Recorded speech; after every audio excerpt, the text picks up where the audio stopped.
All right. So we're live now. Hi, everybody.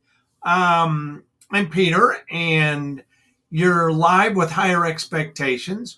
We've had a couple of hiccups this morning, but that's quite all right. That's how technology rolls.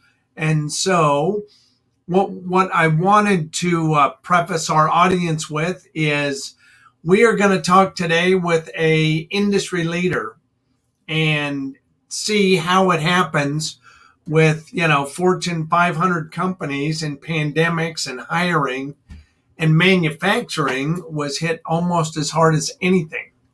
So hopefully Irma will be able to share with us here in a little bit that some of the tips, techniques, things that they found out during the pandemic and how they position themselves moving forward. And so if you have some thoughts or questions about, well, here's what I found out when I applied, or here's what happened to our company, or here's what we're still struggling with, what I continue to see as the country has opened up, there's no masks hardly anymore. But I still know that 49% of all of the candidates that I'm talking to still would love to remain at least 50 to 75% remote. If they have to go into the office, they will, but they still would like to stay remote. So I know we're going to chat with Irma about that, if that is as she pops on here in a little bit. But I would love for you to ask any questions.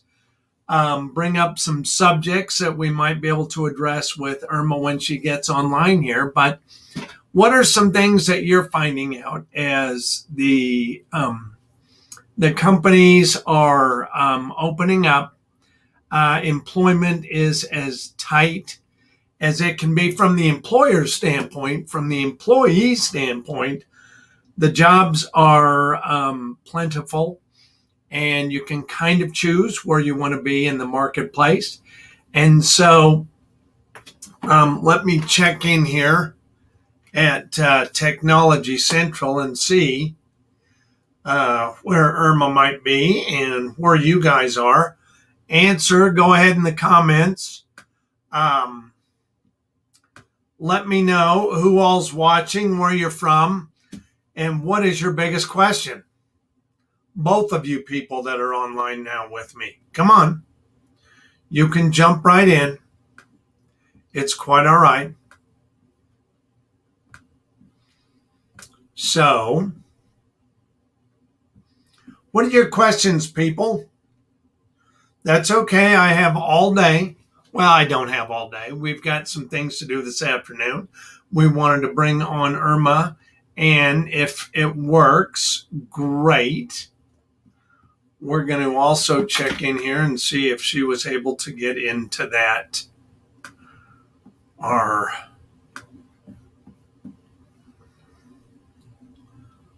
Let's see if our banners. Let's see if Irma can type that in, if she is live now. And maybe we can put her here in the green room. I think that works. If somebody can, I'll double check that.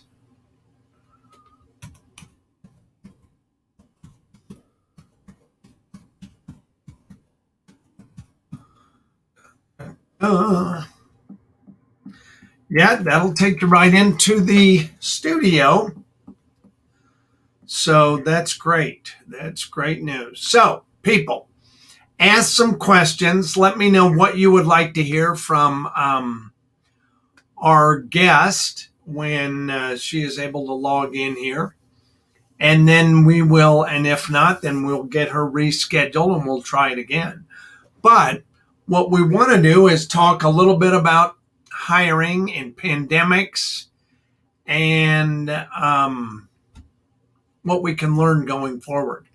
I was just reading a book,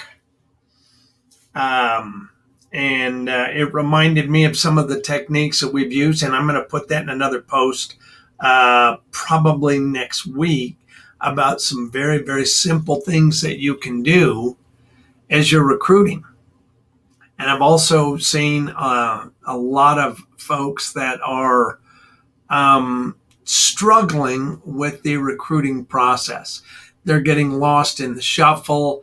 Some of the finer tips are not getting taken care of.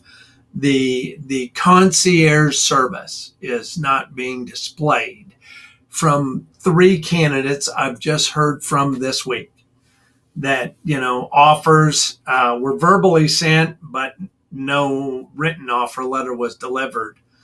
And then sometimes the onboarding process is a little nebulous. So lots of things we can talk about when it comes to hiring. But my goal with this going live is to give you the best of brand, best of service, so you can take a look at your company and see what they're doing and see what you might be able to do with your company. Who's handling the hiring? Is it HR? Is it recruiting? Is everyone?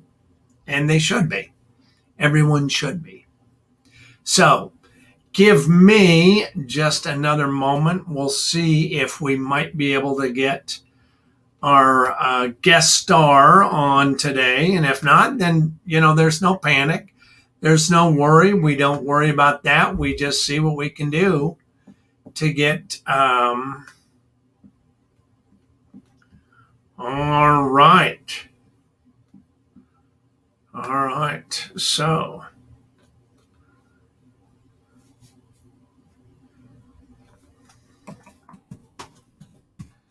let's see.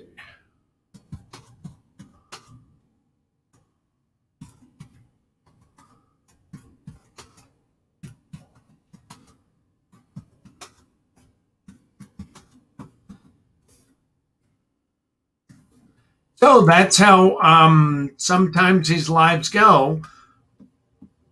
So don't panic, anyone. We'll see if we can get our almost co-star on. And if not, I will take comments. What do you want to know? You have me here. I've got a couple of years experience in recruitment. What can I answer for you as a company or as an individual? Fire away, both of you. My wife, my daughter, my kids. Fire away. Live on LinkedIn. This is what happens. Sometimes with technology and going live and sometimes better plans. Even when you have a good plan, what do you do when it doesn't execute? What's plan B? Well, plan B is we still have this knowledge. We still have the ability to get you guys to learn from great companies and great resources, and we're going to bring that to you. So there's no problem with that.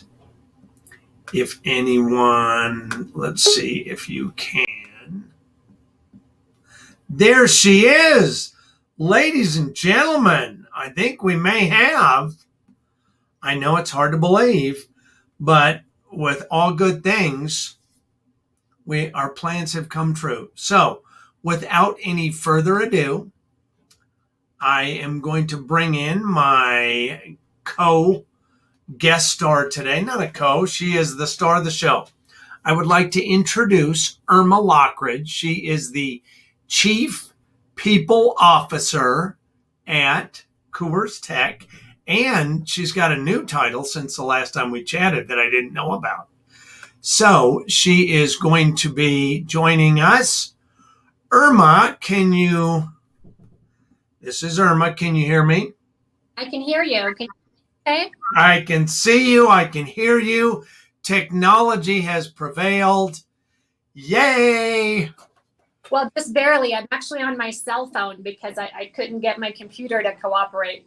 And therein lies, that's why she's the new systems officer, right?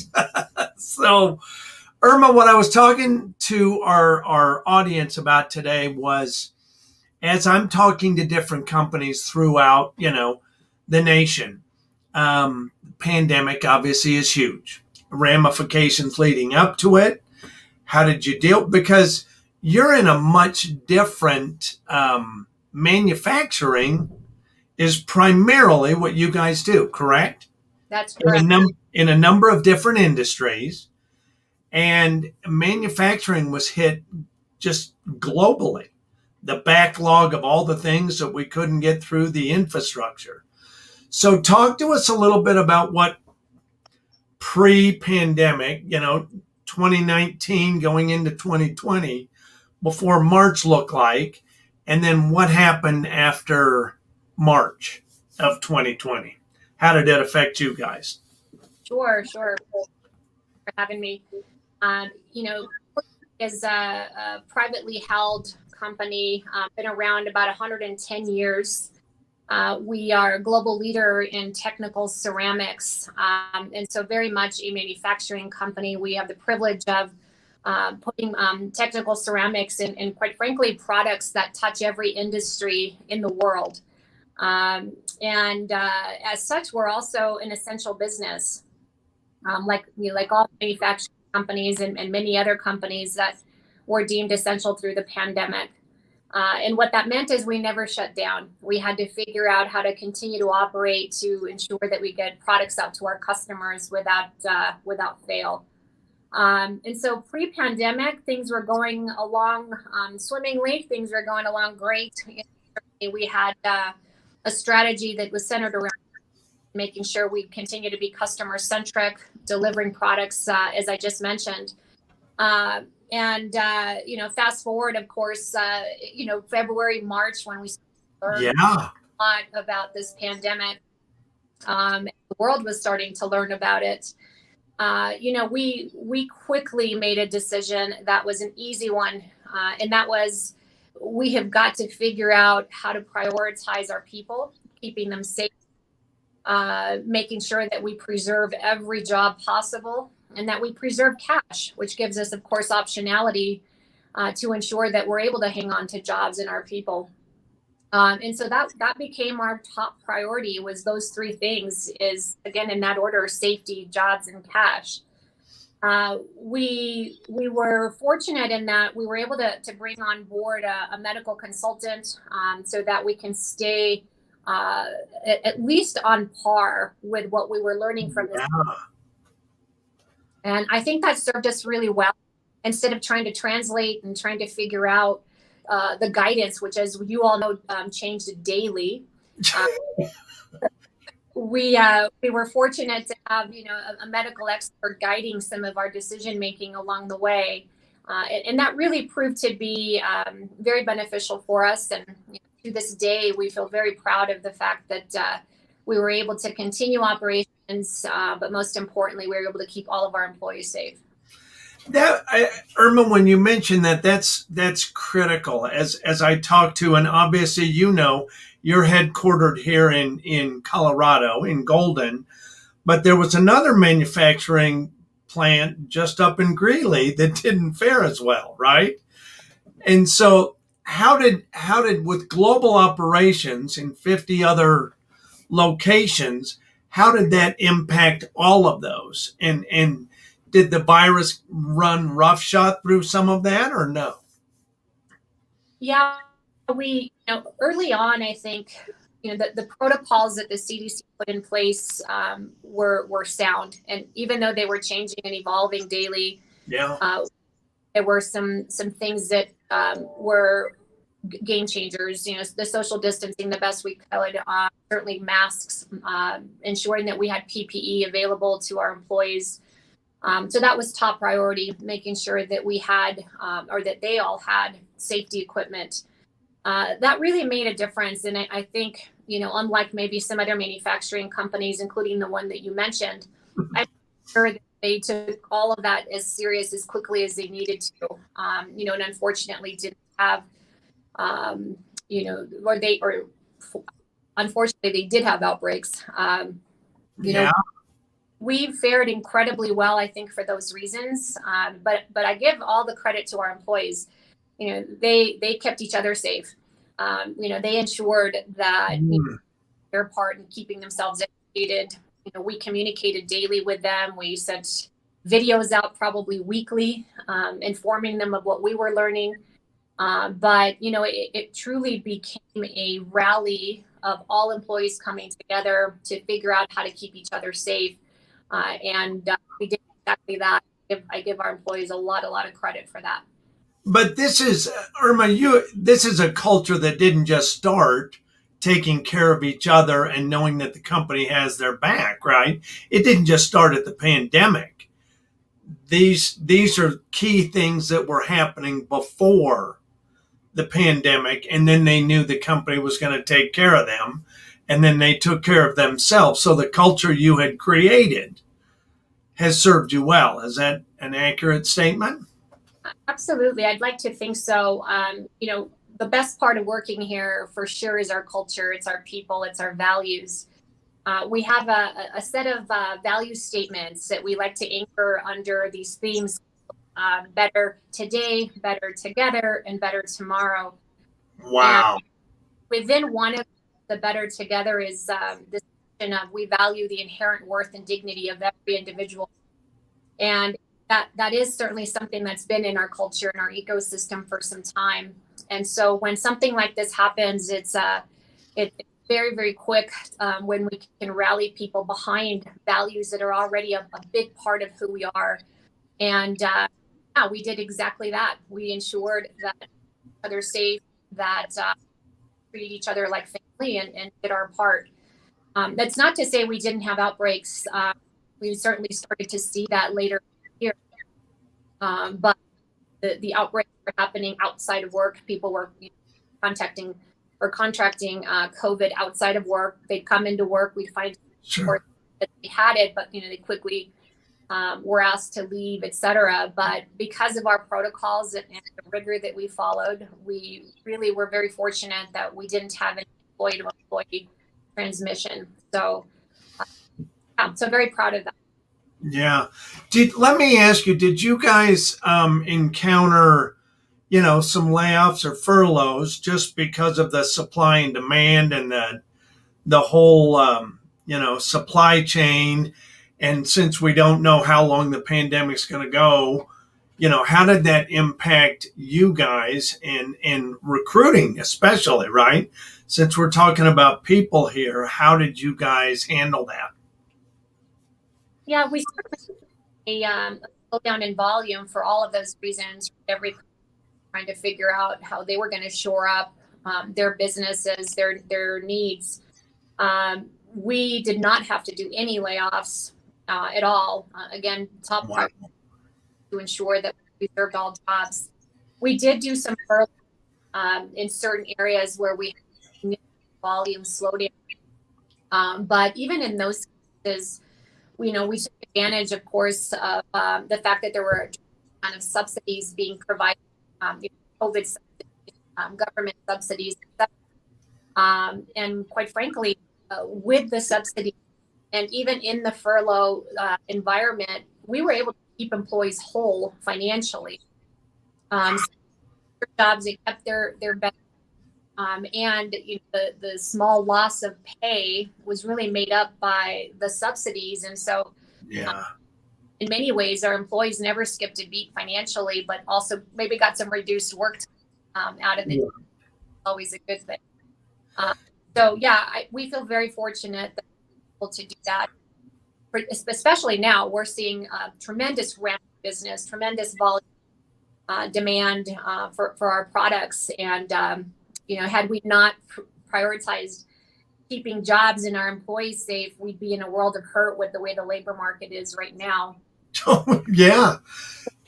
Irma, tell me, what were some lessons that you learned? So as you look at, vaccines and everyone wanting to work remote, obviously in a manufacturing environment, for the majority of your sites, that may not be possible. But how do you handle the remote work, which is huge now in the marketplace? And are vaccines mandated? Are masks?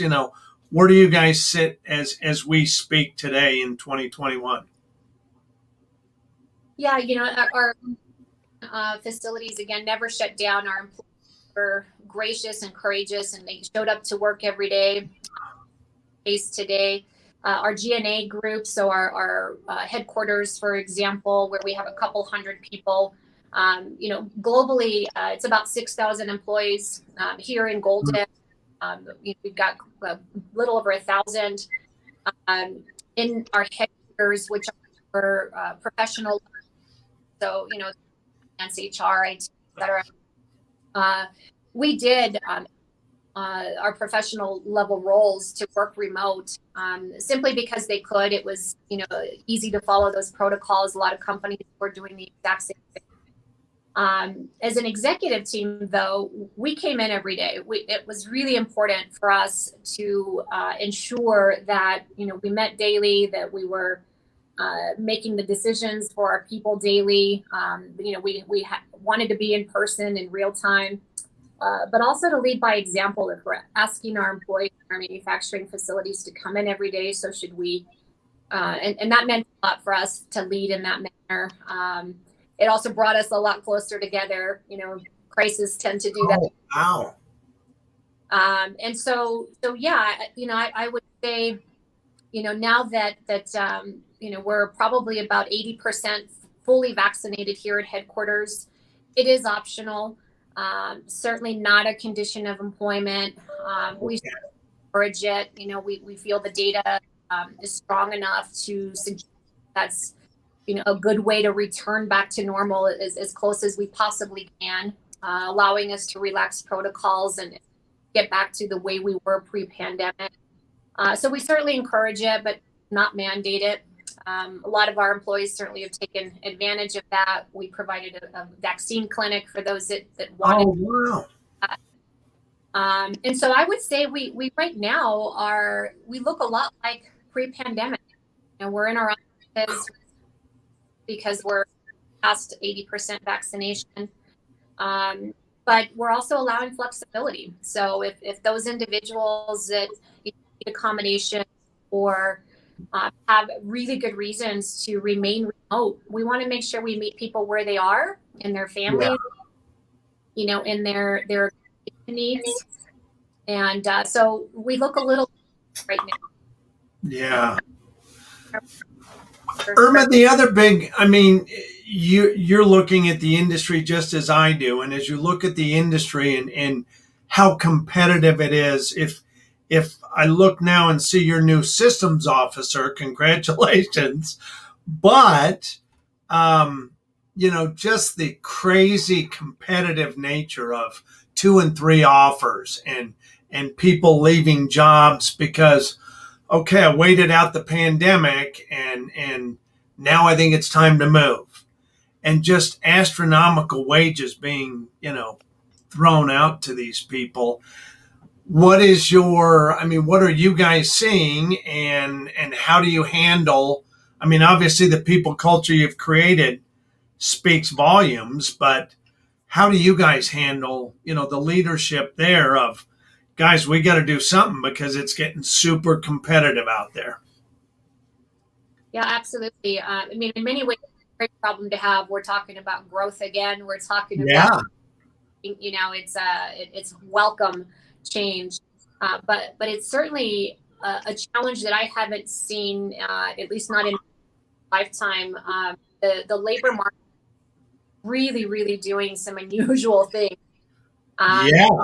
Perfect storm of folks that are really looking for a different change in industry, perhaps are collecting unemployment benefits and want to wait out their opportunities a little bit more, or quite frankly, there's a tremendous amount of competition right now with a lot of companies coming back online pre-pandemic, and so all of those dynamics are creating a great environment for employees to be able to say, hey, I have choices like I had before. Employers are having to get very creative with either sign-on bonuses or raising wages or, a number of things. I've seen some really incredibly creative things out there. But, at the end of the day, I think the same thing that mattered before the pandemic matters now. And that is that you've got to offer an employee value proposition that is tied to your culture that is sustainable, that outlives these trends or these waves of labor markets. And, for us, it is our culture. It's about how we treat people. It's about offering great pay, great benefits, great career path, being treated like family. And when you put all of those things together, perhaps a dollar may make a difference for the short term, moving from one employer to the next.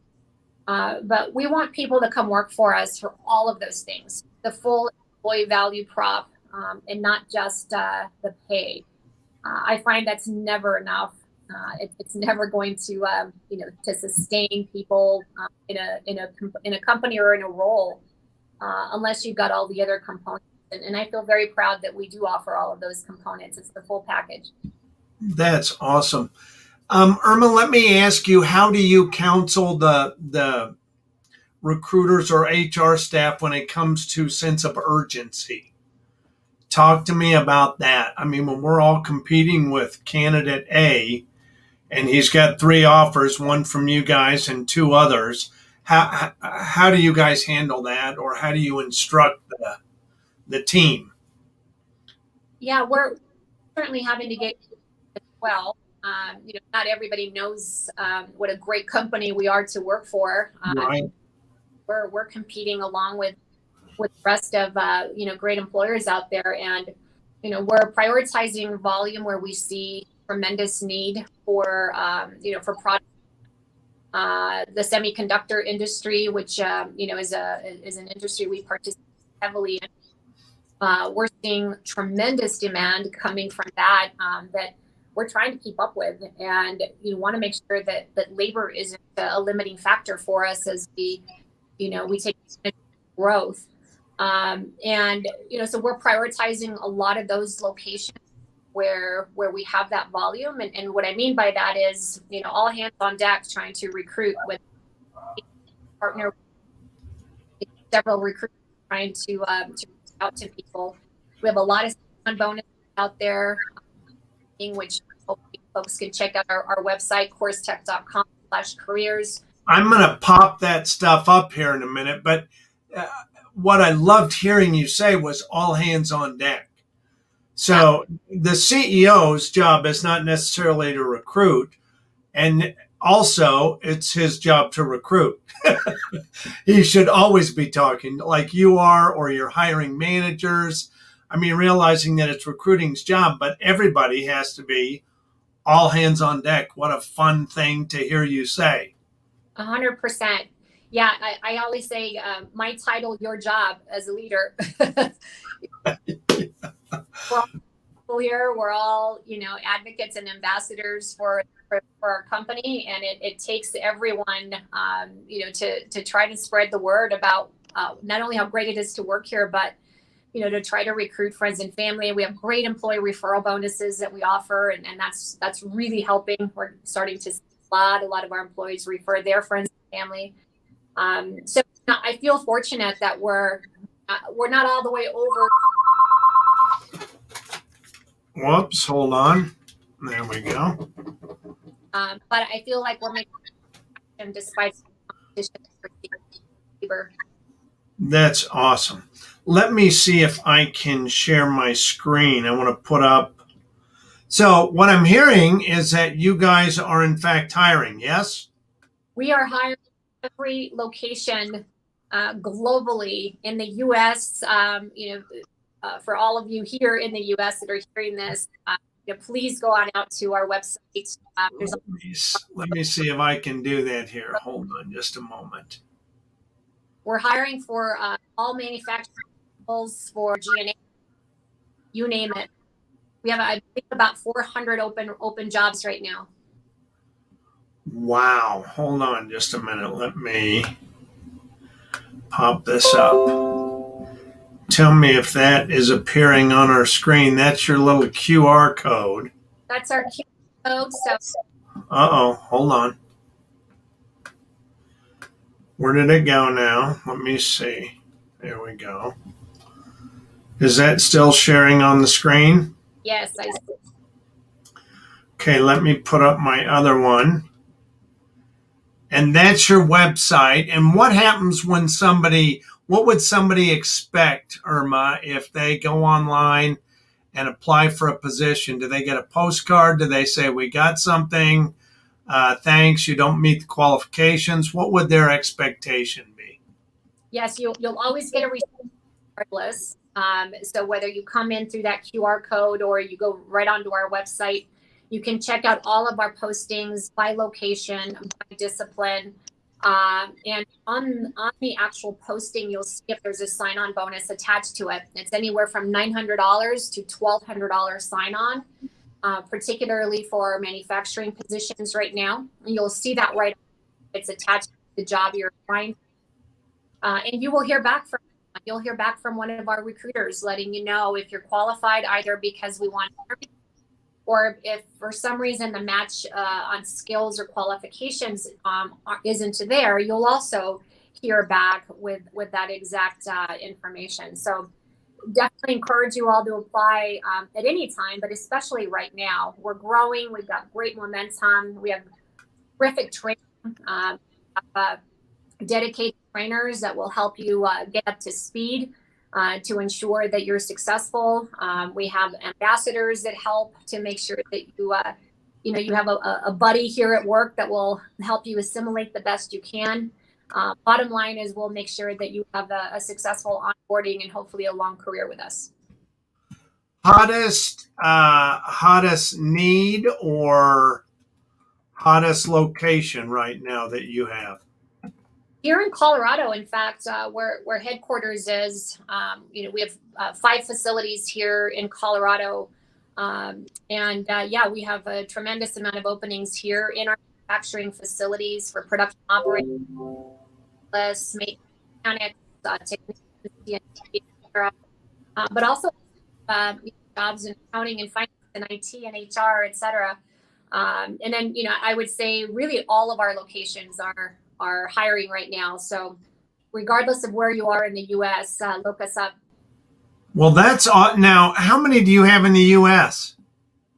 Oh, that's a good question. We've made some recent changes. I want to say under 20, but so. Okay. Yeah. But you're from California to New Jersey, right? And That's Florida. Right. Yeah. Yep. Yeah. East Coast, kind of Midwest, Colorado, and Hillsborough in the West Coast, Oregon area. Okay, awesome. All right, well, I put your CoorsTek.com/careers Excellent on our banner now. Irma, I just can't thank you enough for getting on here and just sharing. It helps solidify what I've been trying to educate the world on is if you take care of your people and your culture, then they'll stick around. And $30,000 bonus does not match your career year after year after year after year. It's the kind of work you're doing and who you're doing it with. And the fact that you're showing that your company is taking care of them is just awesome.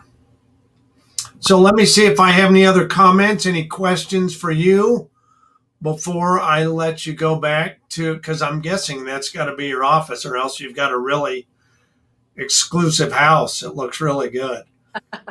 Yeah, I know, in the office off my cell phone, so I'm glad you could see me. Yay! I'm glad that worked out.